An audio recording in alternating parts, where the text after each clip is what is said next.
that it's such a misconception, and we're so in tune with kind of the prohibitions that we hear here.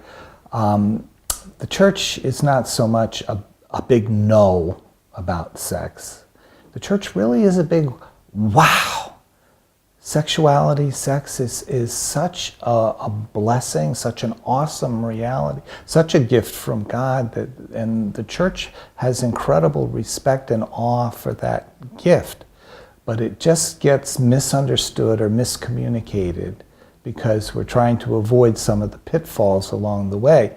But it leads us not to appreciate the gift that it is, or throw ourselves or allow ourselves to appreciate the joy that the church wants us to have and knows that our sexuality can bring to our relationship. Actually, the church's teaching is one of awe, not just for sex and sexuality, for masculine and feminine personhood, but also for conjugal love. Because we really believe that the love between a husband and wife is the closest thing to Christ's love for the church.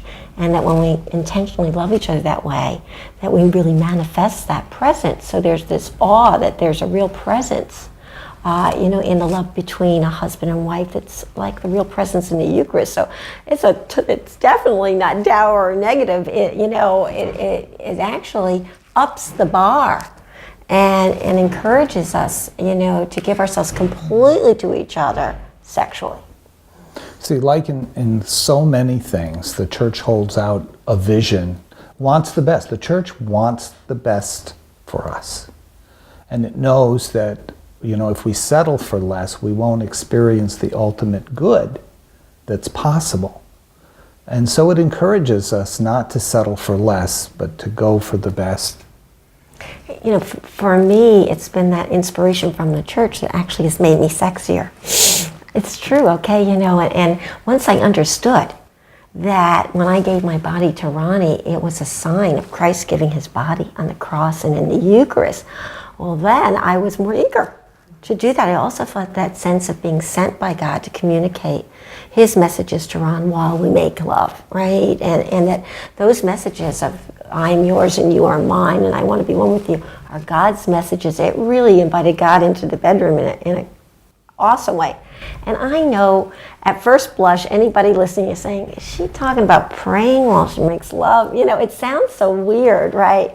I mean, some blokes, I'm sure, pray for sex, but that's a different kind of prayer. Okay, yeah, that's not what I'm talking about. Okay, but I am talking about being fueled with this desire to give myself, to Ronnie, because it does reveal and reflect and manifest Christ's self-giving. Right.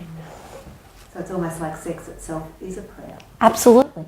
It certainly becomes a prayer when you realize that your sexuality is a gift from God. That God desires us to be filled with each other's, the goodness and awareness of each other's goodness, and most especially that we have the potential to give ourselves away in love. It's that it connects us with God's total life-giving, generous gift of self. We can be that for each other, and we can experience and participate in God's love in that way and bring God's love to each other through our sexuality and our love-making. We have a crucifix over our bed. That's a custom. I think it was an old world European custom, the marriage bed crucifix. And people sort of lost touch with what the meaning of that was. It was just a wall decoration, kind of thing. But it really was there because couples are a permanent reminder to the church of what happened on the cross, which was very fleshy, where Christ gave his body, right? That doesn't mean that marriage is supposed to be torture, by the way, okay? But it does mean that, and so when I approach, actually we moved ours from over the bed to the far wall, because I kind of like when I come into the room, I look at that and I say to myself, this is my body given for you. And it just, it really motivates me to be generous.